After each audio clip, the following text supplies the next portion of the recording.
Hello and happy Wednesday, everybody. Welcome to APMG Connect, the live stream panel show where we delve into the latest industry trends and insights. Now, this is backed by popular demand, and we'll be running this series every 2 weeks, so be sure to stay tuned. Now, my name is Lori Quackenbush, and I'm with APMG International out of New York, and I'm absolutely delighted to be your host for today's exciting discussion. Now, the title for today's show is Future Change Manager. Strategist, coach, or therapist. Now, we have really great experienced panels for you today. And in the ever-evolving landscape, we all know that the role of a change manager is constantly transforming. Now, are you or should you become a strategist who directs change, a coach who empowers teams, or a therapist who navigates emotional challenges? I think we can all agree this is a very important topic right now as we are all dealing with a ton of change. Now, to explore these intriguing roles, we are joined with a distinguished group of panelists who bring a wealth of expertise and experience. So let's meet our panelists. So ladies first. First, we have Tammy Watchhorn. Now, Tammy is a Chief Change Ninja at Change Ninja Limited. Now, Tammy has turned her experiences of putting people over process into the gamified Change Ninja adventure books and created the 4-Day Ninja Challenge. And I love her book. So you'll definitely get a copy of this. Welcome, Tammy. Love your books. And thanks for joining us today. Thank you very much. Look forward to the conversation. So happy to have you here. Now, our next amazing panelist is we have Louisa Lur. Now, Louisa is the managing partner of Lifting Lanterns, where she provides strategic leadership as a coach, mentor, consultant, and speaker in the discipline of project delivery.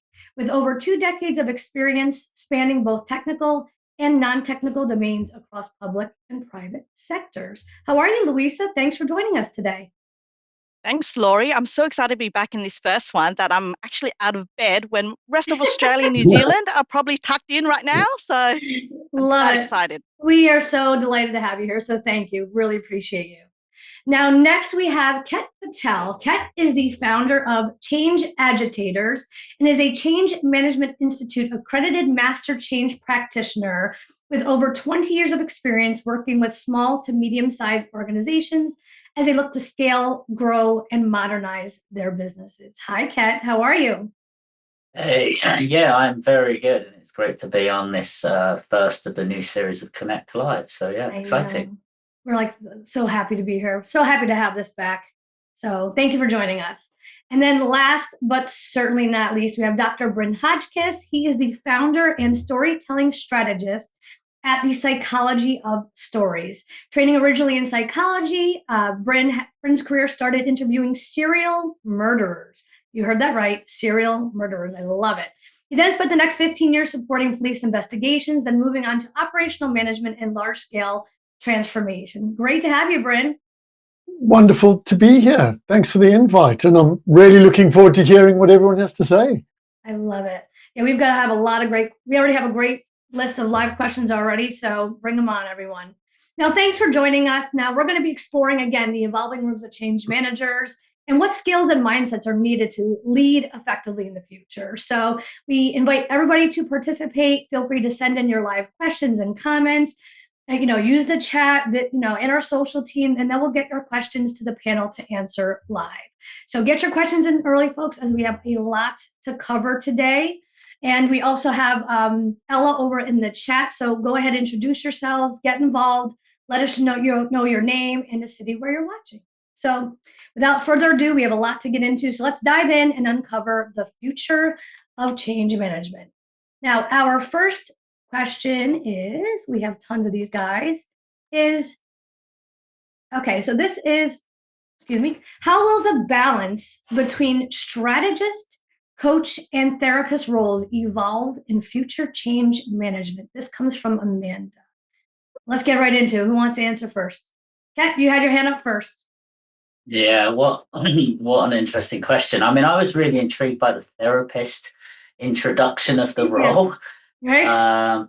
So, I mean, what I've noticed is wherever you look in organizations is that everyone is at really different places. And It's been driven by lots of reflections over the last few years of what's driving changes for them, but also what they're having to use and implement from a technology point of view in terms of helping their organizations to change. So I think one of the things we as professionals need to do is we kind of need to be really aware of each of these different roles, what they offer, and what the organization might need. What I'm doing right now is I'm seeing a lot of need for middle managers squeezed between this sort of constant demand for kind of, can you please look at this other change that's coming, and a desire from employees that want some sense of solid ground. And so I'm doing a lot of coaching with middle managers where I'm trying to give them tools that help them balance uncertainty, give them tools to help others experience of change, give them the tools to kind of manage back up and say, we can only do so much. So please make priority calls. So I think for me, what I'm seeing is the coaching element is like a current focus. I think strategies has always been important. Time horizons for strategy are changing, like it used to be 3 and 5 year. Now it's like, well, we should probably look at it again in 3 months' time. So I think that role is perhaps sometimes best left to other people. But the coaching team for me is definitely becoming a prominent bit. And I do think we need to keep an eye on all of the different things that are sort of potentially coming into the roles of change managers and support. I'm really interested in the therapist notion from others, though. I really am.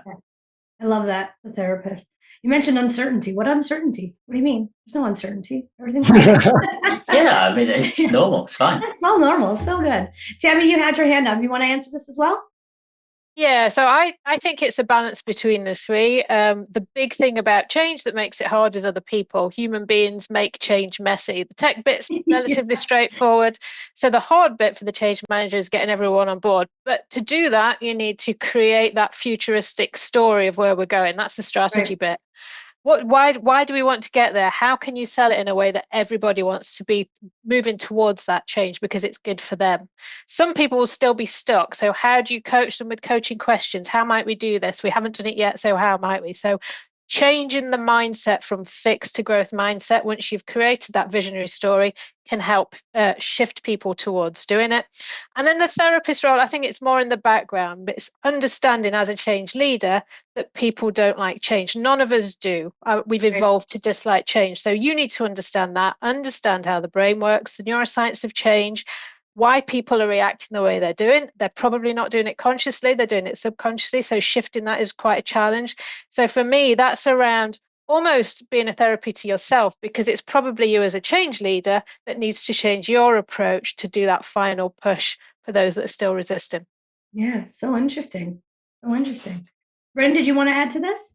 Yeah, and my point actually sort of builds a little bit on Tammy. So a thing I learned from serial murderers is that the story you tell yourself about yourself can go really wrong and have really bad consequences.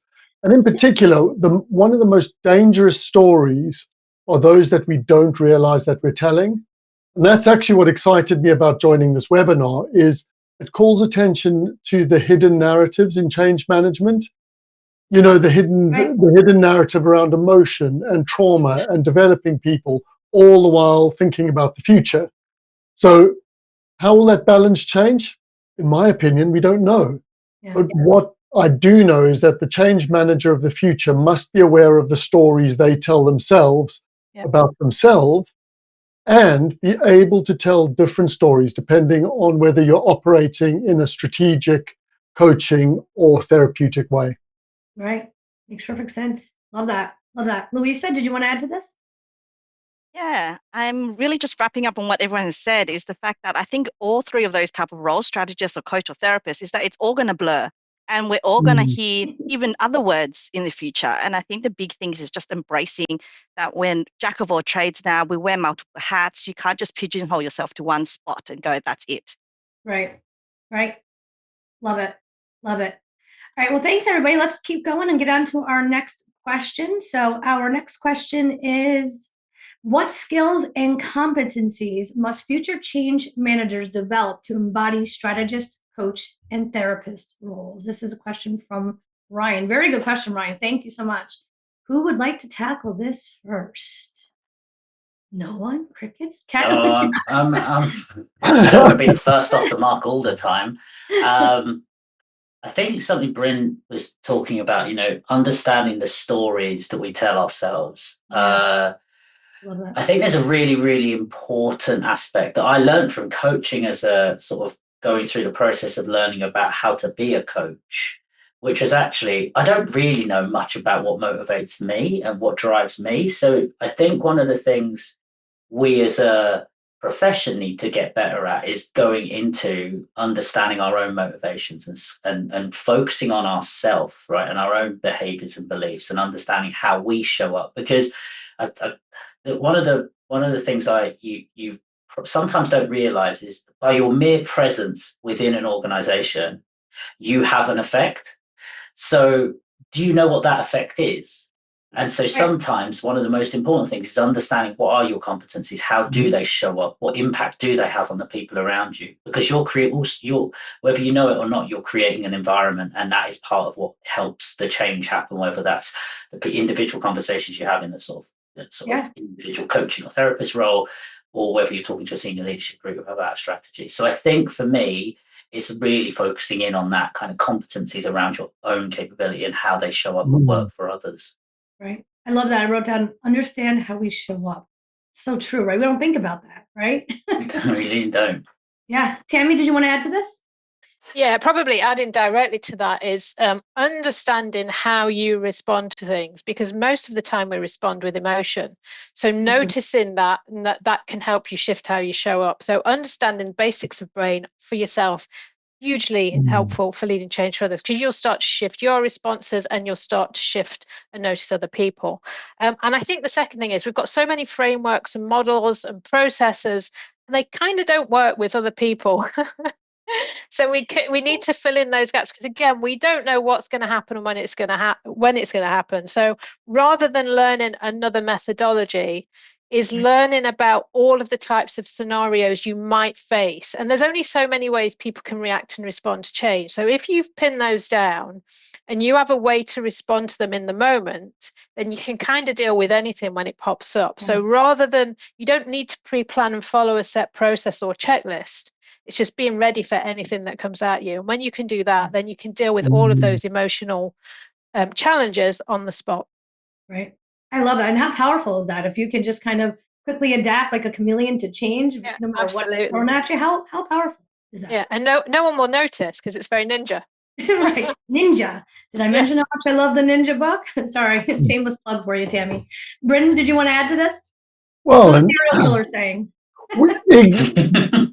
That's adding serial murder onto ninjaing is, one of the men I spoke to, let's call him Sasanda.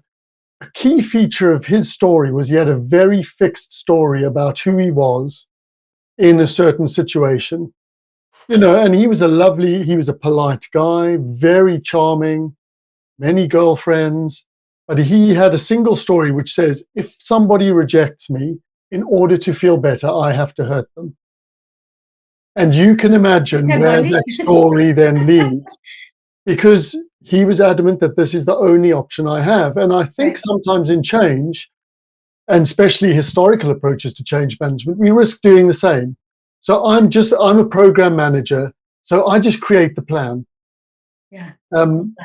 So what I'd suggest in terms of stories, and actually this builds really nicely on both Ket's and Tammy's point, is to help change managers prepare to have that flexibility, is start to collect stories of times when you have helped teams manage their emotions, or you have helped them articulate a future vision, or help them create a safe environment to tackle a problem. Because being able to tell that story about yourself will enable you to bring that self into your work. Right. I love that. Great question. Great answers, you guys. I love that we're just getting through these because we have so many questions to get through today. So thank you, everybody. These are absolutely wonderful. All right. Our next question, let's move right on, is this is a good one. How does technology influence change managers, and how can it enhance their strategist, coach, and therapist roles? Who would like to tackle this one first? Tammy, what do you think? Yeah, I think we have a huge opportunity with AI. I don't like AI. I write lots of things about when it's I think we overuse it for things that we should still be being more human on. But we have a huge opportunity to change the role of the change manager, because we can get rid of all of that work about work and assign it to AI. How much time do we spend writing papers, filling in documents, following, doing the checklists, doing the readiness reports? AI, we can outsource a lot of that to AI, which gives us a real opportunity to think, okay, we really need to focus on humans. We really have an opportunity, once in a lifetime opportunity, I think, to really push that change role into being very much about humans, understanding organizations, shifting people in the right way so they're excited by that change, and removing some of that ongoing fear, stress, impact that all of that has. So I think it's a huge opportunity. I'm quite excited by it if people grasp it. I love that. And focus on the humans, right? Because the humans and AI are different. We have empathy skills, soft skills, read a room, right? AI can't do that. Great answer. Louisa, did you want to add to this? Yeah, I actually think the key part that Tammy had, which I totally agree, is that change is all about the human part. Okay, it's all about people. But where technology can help is that technology is the enabler. It's going to be an extra tool, an extra asset for you. And I think this is where it's underused, is the fact that AI can put things like frequency timers for you, just to remind you of when you need to send a comms piece out, just to do your comms piece that you've written so that they cleanse the words so it's even more articulated, and so you can get the message across the right way. How to use AI in your everyday. I had my boys do scouts the other week, and we had to do old technology, and I had to pull out this thing, cassette tapes, something that they have never seen in their life. I can tell What you is that sorcery? yes, what is this? It's about the fact that AI is exactly that. AI now, what it will be in 20 years' time, is going to be part of our day-to-day. And so we've got to embrace it now to include that as part of our day-to-day as change managers, so that it's just an additional item that we're using to help us still deal with the people. Right. I love that. And even like, Tammy mentioned, using the AI to fill in the gaps of the stuff that we can get it to do, and then still focus on the human aspect. Really good questions. All right, should we move along to the next one, folks? We have a lot to cover. We're going to try to get to as many as we can, everybody. So if we can't get to them all, we apologize in advance. All right, next question is, how can change managers foster a change embracing culture while balancing strategic, coaching, and therapeutic roles? This is a question from Jeffrey, and who would like to tackle this glorious one? No one? I'll go. I just couldn't move my hand to raise right, my Kat. hand quick enough. Sorry. Go right ahead. What do you got? I'm gonna shun technology and just use my actual physical hand. So yeah, I think this is part of a sense that I'm feeling from managers, is a sense of overwhelm from constant need to think about things. So they're balancing strategic direction, right, with operational execution, increasingly in volumes. And so the culture needs to be able to set appropriate boundaries and to help put up guardrails. And so I think change managers have a really unique opportunity to help the key people who interact with both the senior leaders and the managers, with the employees, to kind of reassert some boundaries around what we can and can't do, that we can't just let the floodgates open and let everything in, right? If you ask any organization, absolutely, they have an infinite set of ideas.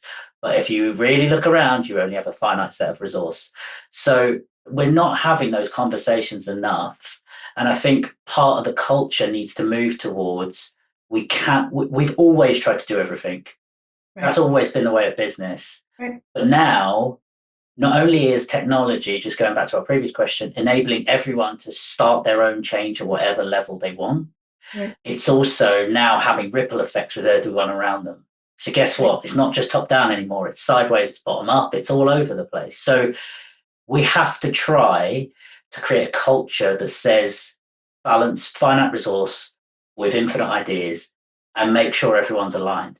And that's where I think culturally, to kind of create that organization which can deal with a huge amount of volume, we need to be kind of coaching people. We need to be having those strategic conversations which drive that kind of balancing act. And I think that's where, we have a unique opportunity. Right. Couldn't agree with you more. I mean, culture, if you don't have culture, you have nothing, right? Bren, did you want to add to this? Yeah, I was thinking how we can create a change embracing culture, which is similar to what Kat said, is, well, creating space for people to talk about stuff that isn't just about the current change and the future strategy. So, I mean, as a practicing change manager, I mess up all the time. And I was recently having conversations with the team I was working with, and I was baffled. It's like they just can't seem to articulate their strategy for the future, and they seemed resistant to planning, and I couldn't understand why. And a breakthrough for me happened when I stopped trying to persuade them to write a strategy document and asked them about the history of their team. So how have you come to be here? And then in telling me that story, I understood the struggle they'd had to get resources, the fact that they often were ignored or not recognized, the fact that despite all that, they built like this incredible world-leading piece of technology that they now wanted to make sure wasn't done away with in the next wave of change. And just by pausing and stepping back from trying to push change and instead focus on the human story, suddenly I had the connection I needed to start moving the change forward and the bones of a strategy document. Yeah, love it. Makes perfect sense. Tammy, did you want to add to this? Yeah, just adding to both those points around the moving forward, the resources, all of that good stuff, and strategies. Quite often the problem's not articulated. So we feel like we have to change all the time and we have to do all of these ideas that we've got because they sound great. But sitting down and articulating what the challenge is, what's the problem that we're trying to fix, can actually just calm all of that down a bit more, get us working towards the priority changes that will deliver against those problem statements. So it's quite often missed out of things and thinking, but go back to why are we doing this? What is the challenge that we have and what will happen if we don't fix it? Because that much more likely to get everyone engaged because they know they need to fix that problem, and then your strategies, your change, your ideas start to fall into place a little bit more easily. Right. It's kind of like seeing the forest through the trees, right? Yeah, exactly. Louisa, did you want to add to this? Yeah, I think the final is just to say everything that these guys have all said. The main thing is that we as change managers should be role modeling it. So we should be walking the talk. So if we say all this, we should do it. And that's going to be how we really foster that change. Yeah. Yeah. Love it. Absolutely love it. Now, Kat is going a little rogue here. Kat has a question for the group. So I love this. This is the benefits of live events. So yeah. Kat, do you want me to ask your question for you? No, I'm happy to ask, given that I have thrown it in there. I guess I was thinking of the title, right? And I was trying to discern in my own mind what would a change manager be doing differently when they're acting as a coach versus acting in a therapeutic scenario. And I because I lean more towards coaching and understanding beliefs, I wondered how far that goes beyond when you start getting into therapy, and whether that's the right territory we should even be sometimes moving into, because then you get into counselling and so uncomfortable. And I'm just interested in the rest of the panel's view, where the line is. It's almost like you have a group of thought leaders on this right here today. Yeah, I know. How convenient. Louisa. Yeah, no, trust me, this is a line that's so hard to really draw on, because putting on my mum hat, sometimes I have to be the coach and sometimes I've got to be the therapist. Right. And I see the coach more as someone that nudges them. Okay. I'm still nudging them down a certain path, and I still see where the outcome is going to be. I still know where I kind of want to nudge them down to, and I still bring skills and answers and expertise and those type of things to get them down that path. Whilst when it's a therapy session, it's complete open.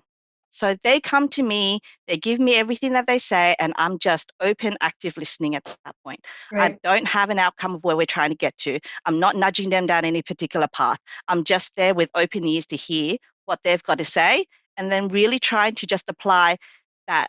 How is the change that I'm doing to them impacting them? and why are they down this path that they need to sit with me to go through therapy rather than the path that I was coaching them down. So potentially then it helps me reflect. Maybe I'm not coaching them the right way. So the path I've taken them down on the coaching side maybe needs to be nudged a different way, because now I've heard from the therapy side that they've openly said something and I'm just consuming what they've openly shared with me. So in some client perspective, that therapy is kind of where you hear people vent. But if people are venting, there's got to be a catalyst for it. Why are they venting? What is this resistance to the change that's brought them to need to have that therapy and to vent? So then it can then drive how I will coach it. What a great perspective, Tam. That's phenomenal. Phenomenal. Tammy, did you want to say something about this? Yeah, I struggled with the therapeutic bit in this question when you approached it, and I think for me it's really, as a change leader, understanding that everybody will respond differently, because you can't, everyone's reality is different. You don't know what they're going through at home, what other stuff they've got on their plate.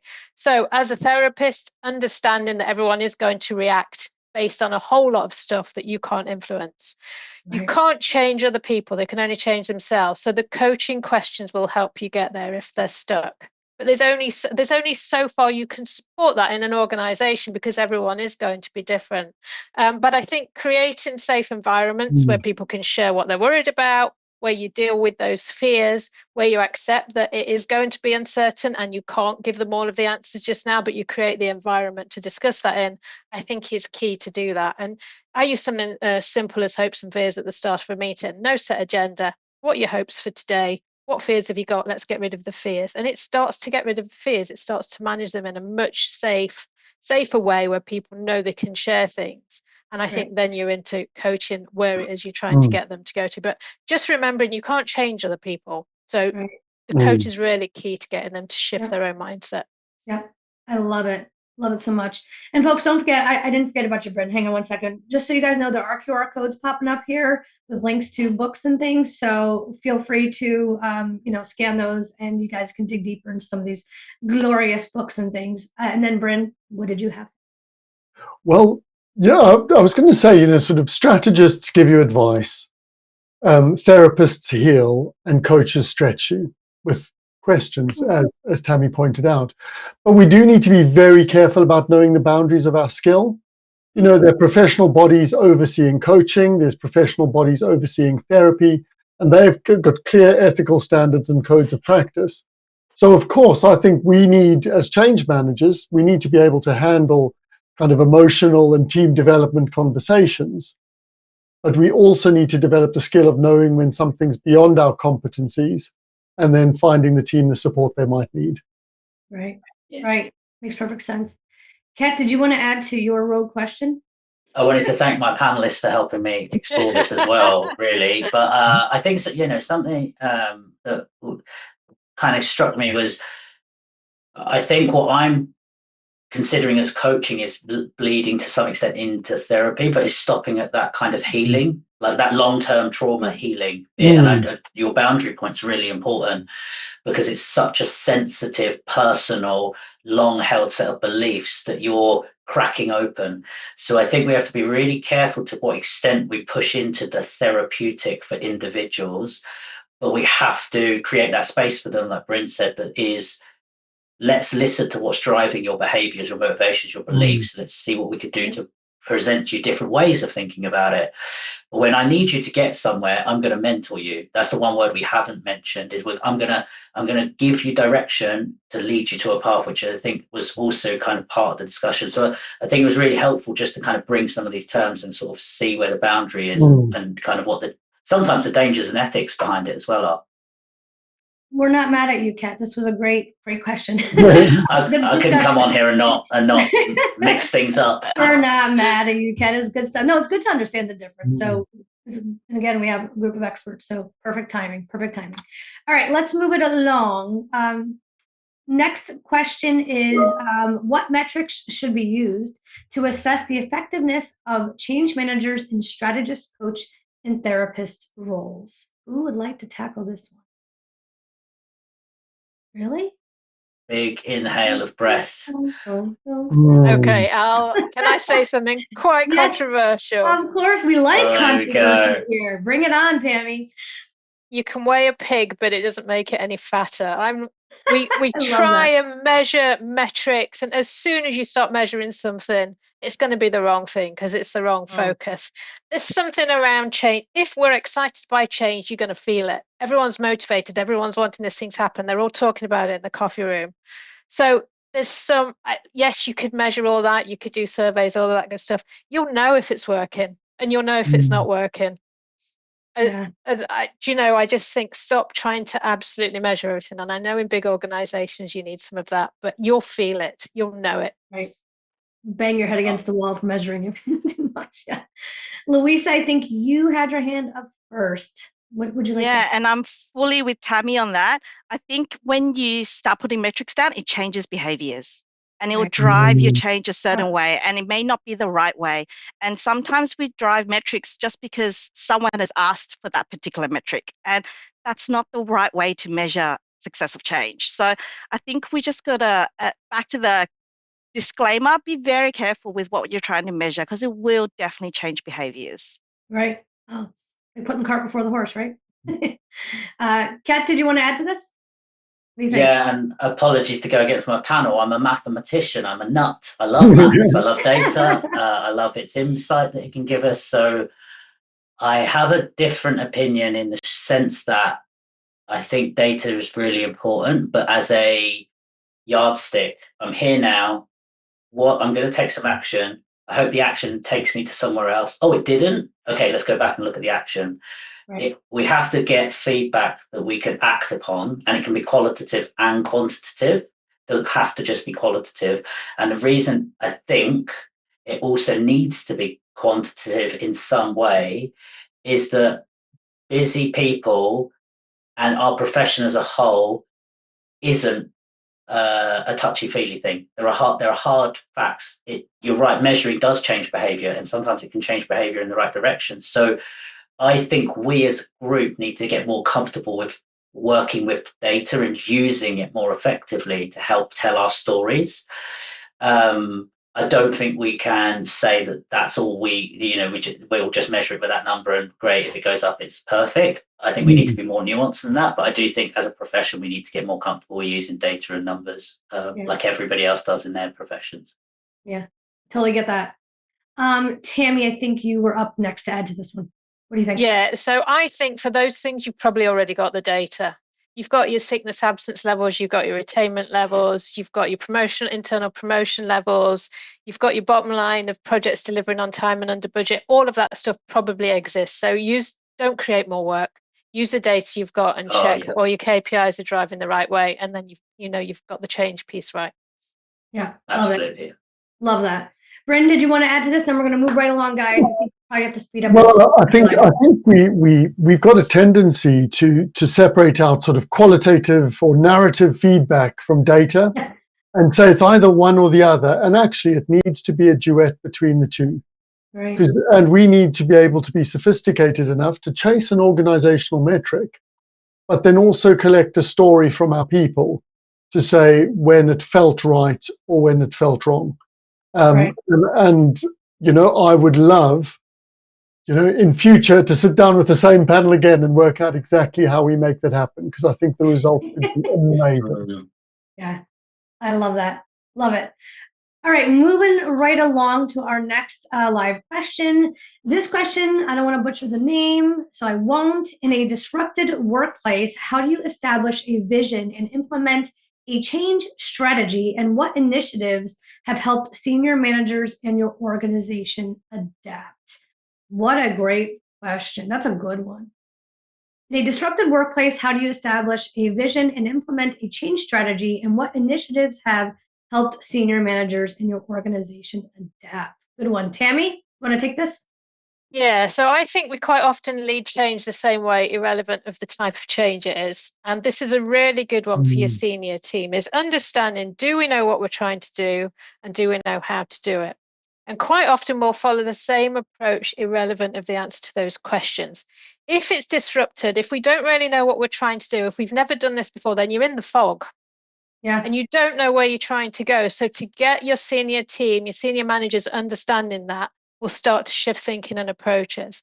And then understanding that we need to take tiny steps. If we're stuck in the fog on the mountainside, we don't want to take great leaps because we'll jump off a cliff. So what's the first small step we need to take to get there? We don't need the big strategy described just now because we can't do it. If we describe it, we're probably going to fall off that cliff. But we need to get out of the fog. So understanding that and the approaches and the leadership needed with that, so that it reduces that disruption, it reduces the panic and fear, and just take those small steps until we know we're in a safer place, and then start to do some of the bigger planning. Right. But I don't see many organizations adapting approach depending on the change type. But do we know what, and do we know how, and use that to drive that next step? Yeah, and I love that analogy. Step out of the fog, but not off the cliff. What a great one. Yeah. Louisa, I think you were next to add to this. Yeah, actually, I think the biggest question that the senior leaders have to be asked is, why are you doing this change? Why? The constant why question. And I think they all have to be aligned to that first, and that they have to understand where it rolls back to. Like Coca-Cola has a very good vision as an organization, whether it's good for society, but it's clear as a company to understand. They want a can of Coke at arm's length anywhere in the world. Okay. So every change that they drive in their organization is easy for people to go back to that vision. So it goes back here, if you're not aligned and you all don't know where you're going, it's going to be hard to know those steps that you want to take. So the challenge then is, why? Why are we doing this? Right. Right. Yeah. That's why. Bryn, I think you had your hand up next. Go for it. What do you got? Yeah, I'm going to bring it back to murder. I think You're obsessed. I can't think why that is. But interestingly, like active criminals and all the serial murderers I spoke to told stories where they are helpless victims in a cruel world. You know, of course, faced with the circumstances I was faced with, it's inevitable that I would do these things. And I hear the same sort of victim narratives playing out when you're dealing with, you know, chaotic, very disruptive change. It's like, oh, well, we got to wait for the directors or the bosses or the government to tell us what to do. And one of the strategies that's been most effective in my experience is by encouraging agency, encouraging people to take control of what they can control. We had a senior manager drop this. We were doing a strategy day, and he dropped in the single question, well, if not us, then who? Right. You know, we're faced with this problem. If it's not our team, then who is it going to be? And the tone of the conversation then changed, because while we don't have all the questions, we might still be in Tammy's fog. At least we're demonstrating agency. Yeah. And actually, there's lots of psychological research about the beneficial therapeutic effects of agency versus victimhood. Love that. Love it so much. Kat, did you want to add to this one really quick? Yeah, really briefly, just because Tammy's analogy was sort of triggered in me the idea that one of the things that you need in this disruptive workplace is persistent sense making. So how do you bring groups of people together, right? If you can't see any further than the fog that's in front of you as a group, how do you come together and agree which is the next right step to take? And you need to be persistently doing that because there is no clear set path forward anymore. So I think sense making together has become a really, really key skill. And it's the reason it's a key skill is things are so disrupted, not only in geography, in location, in social pressures. It's so now you need a skill of how do you make sense of everything together, not in your own, and how do you keep making sense as a group? Because that's kind of how the disruption kind of becomes something you can deal with. Right. I still don't get it. What do you mean? What disruption? Kat? What do you mean? I don't get it. Yeah, I don't know what they were going on about, honestly. But everything's so calm and quiet and peaceful. All right, we're gonna move right along to we have about 20 minutes left to go, folks. We're gonna get to what we can get to. I did just really quick before I get to the next question, want to make sure, just want to thank everybody who's, you know, following us on the chats, entering their live questions. Really appreciate it. Keep them coming. Ella, you're doing a great job in socials. So thank you guys. And without further ado, we will get on to the next live question. This question is, how does a change manager deal with stress and burnout, especially when they are expected to carry the burden of others? From Hosaida, if I pronounced that correctly. What a great question. What's stress? What's stress and burnout? Tammy, what do you think? Yeah. So this is, I think everyone should understand how the brain works in relation to change, because when you understand how you're reacting emotionally, subconsciously, you can start to shift it. You notice it, you notice the physical thing, you can do some basic breathing, it calms everything down. So being able to do that as a change lead is great, because it means you'll start to use more of your logical thought processing bit of the brain to respond. So it just takes away that pressure. It starts to impact on other people, and you can start to teach it to other people. So some basic, I'm not here to product place, but come on my course and you'll find out how to do that really quickly, or get the books that are on 99 C. Exactly. But just learning that basic stuff can be a life changer. If you ever go on holiday and you get ill on the first 2 days, it's because you're living with constant stress, and we all do that. We live in a stressful world. We just don't notice it. Yeah. So start to shift that. I think the second thing is teaching it to other people, because we're all autonomous beings and we've forgotten how to do this. Nobody teaches us how to manage this at school, and they should do, because the change is down to everyone. It's not just the change managers that are doing this. So you need to push that back, give people the tools, the know-how to deal with this themselves, and it's their choice. As Bryn said earlier, we all have a story to tell, and you can change that story.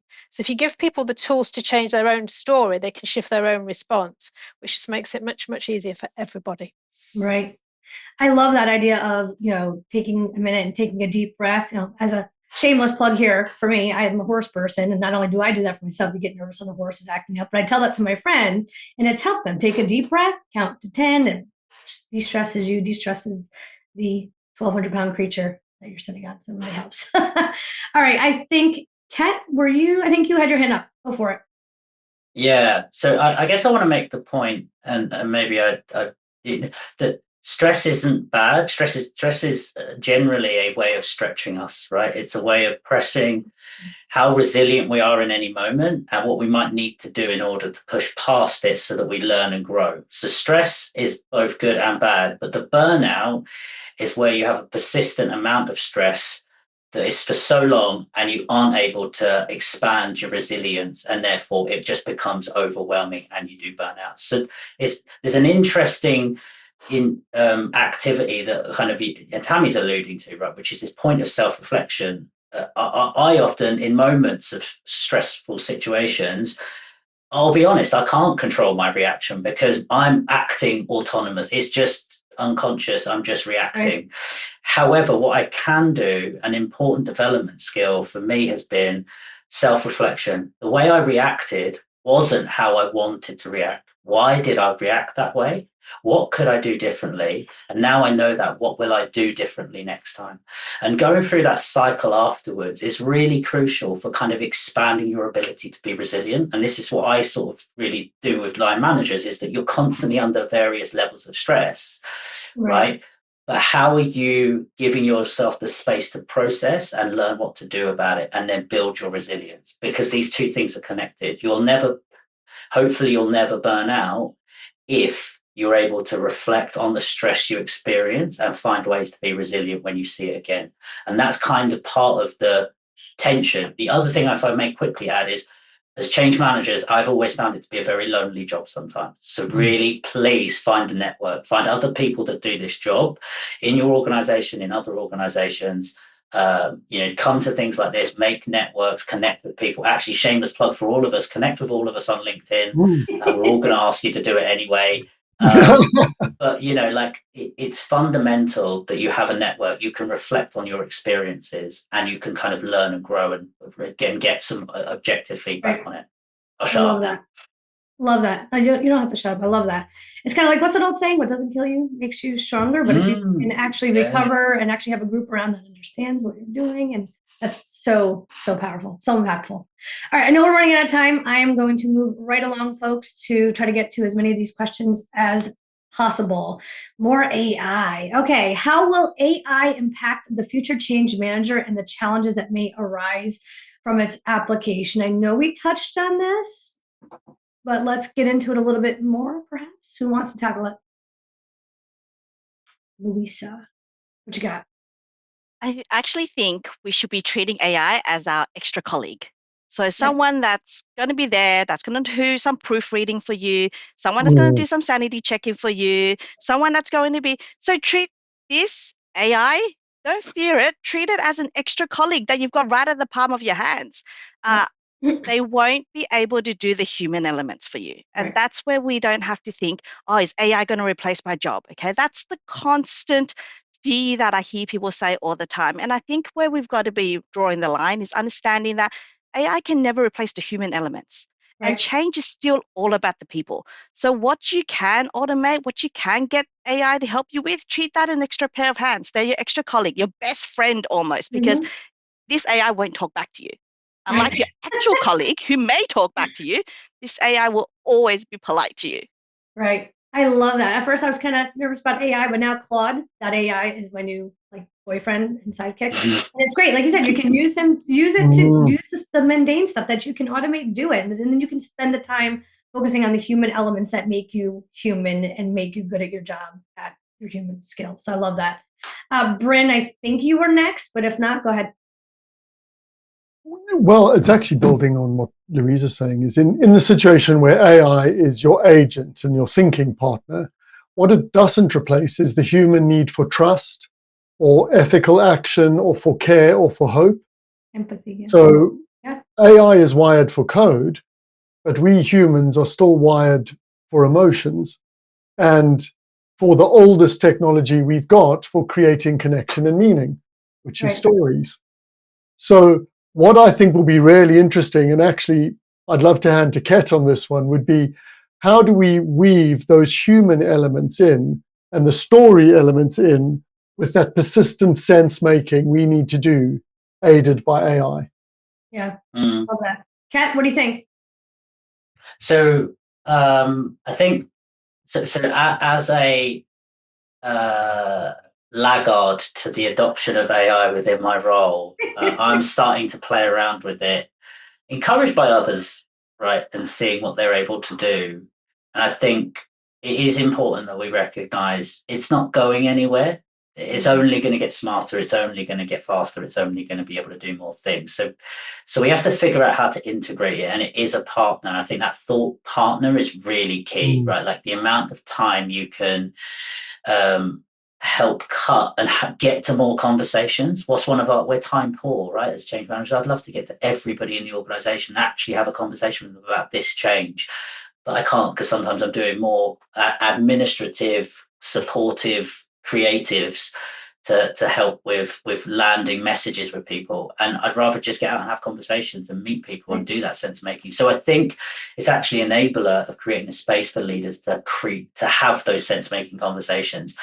But you really need to figure out how to use it for balance. And the one thing where I think I'm very nervous about AI is the times people are using it for the coaching aspect, the collusion it can provide in reinforcing beliefs you already have, biases it can reinforce with information it gives you.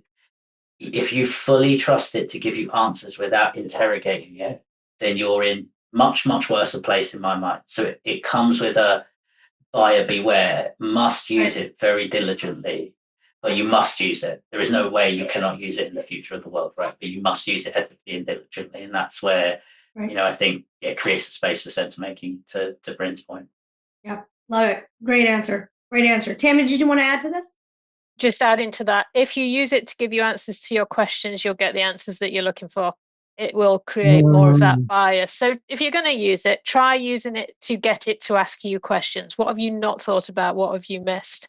And just get it to really challenge your thinking rather than give you the answers that you're seeking. Right. I love that. Isn't that key? That's why, again, I should shameless plug for Claude, but Claude.ai is like, you can ask it to challenge you, to challenge what you're thinking and what your thoughts are. And I just love that aspect of it. So, all right, guys, I think we have time for one more question before we close up here. All right, the next and probably last question would be, this is from Mart Rovers. Hi, Mart. What would your fourth option for the future of change manager? What would be your fourth option? Mark, great question. Who wants to tackle this one? Kat, what do you got? Oh, let Tammy go first. Go on. Sorry, I just go on. Tammy, you go first. I was going to say one word, but it's 2 words: ninja humanist. Yep. Love it. Love it. Kat, what do you think? No I, pressure. hand on heart, wished that change managers didn't need to be there. Really. I say this with the utmost respect for our profession and the work we do. We're needed because along the journey of organizations growing from one person to 1,000 people, leaders have forgotten they're responsible for landing change, for navigating change. I say forgotten, they've been distracted by operational responsibilities, and we separate out these roles and then we inject in the middle people to fill the gap. And so I genuinely would love the future be that we find something else that these roles aren't needed in the way they're done now. Then maybe we're more coaches, maybe we're strategists, but the actual change manager role, I wonder whether it really should exist in the long run. Provocative. Very interesting. Very interesting take on that. Wow, interesting. Okay, Bryn, what do you think? I think it's a great question, and thanks for asking it. And I'm going to avoid the cliche of saying, well, my fourth option is they should be storytellers. And I'm actually going to steal something from what Kat said earlier, is that actually change managers need to be makers of meaning. Because that's been the thing we keep returning to in this conversation today, is how do people make sense of the change, and how do we encourage people to make shared sense of what's happening to them? Right. How do you make sense of it? Great response. All right, Louisa, what do you have for this? I think end of the day, it goes back to the core. Change managers are back to being connectors. We join the dots. We're joining between the change and the humans. We're joining between the change and the projects. We're joining between change and leaders, change and whatnot. It's just we're connectors. So however we want to name it, we're still going to be there to join the dots.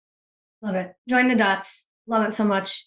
All right, folks, unfortunately, we are at the end of our time here. So we're going to just wrap up with some quick closing remarks from everybody on our panelists today. And I'm sorry if we didn't get to everybody's live questions, but lots of good, juicy stuff here. So we got through what we could.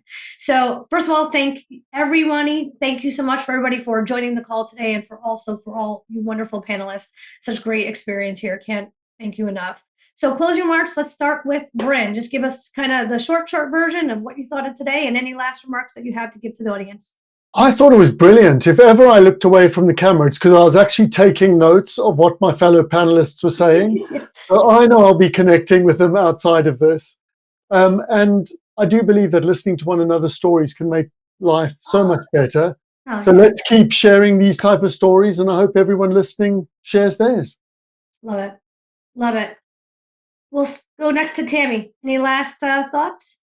It's been really interesting. I think some of the basics we haven't covered, resistance to change, are still key to making all of this work. You know, it's not necessarily the next big buzzword, but some of that stuff is really important and fundamental to change. And you can do it without people noticing. So do adopt some ninja skills, because you don't need to shout it from the rooftops. Do it quietly underneath, and it will make change significantly easier. I love that. The quiet ninja. Quiet ninja. Did I mention Tammy wrote a book? Sorry. All right, Kat, go ahead. Yeah, I think the analogy that Tammy used around the sort of fog really reminded me about the importance of sense making. And I think the whole conversation has been about creating those spaces and bringing people together and helping them understand both themselves, yourself, and how you collectively move forward. And that's an increasingly important set of skills as a leader. And I think for us as change managers, we're doing that in every workshop, facilitate session we run, every communications we write. So yeah, I think just that sense making is key. Yeah, love it. Louisa, wrap us up. I think just embrace change. Change starts with you. So just get out there and change. Yeah, love it. Get out there and change. Just do it. right? It's going to happen whether you want it to or not. So, all right. So well done, everybody. Thank you so much once again to all the audience for joining in today, all the great live questions, everybody who participated in socials. And don't forget, over on our APMG International website, you can search for answers to over 3,000 questions. It's a free resource connecting you with experts from around the world. And don't forget, you can also listen to the audio versions of our shows on your preferred podcast platform. And just kind of looking ahead, we do have some upcoming shows on September 3rd, Leading in the Age of AI, Human Touch versus Tech Efficiency. That's going to be a good one. September 17th, Future Proof Your Career, the skills that will matter most. And then on October 1st, The Modern Project Leader, what skills do you actually need? So we've got some really great shows coming up, guys. And again, please subscribe to our YouTube channel. There's a ton of valuable learning content available to you free of charge. Thanks, everybody. Thank you to all the panelists. We really appreciate you, and we'll see you next time. Thanks a bunch.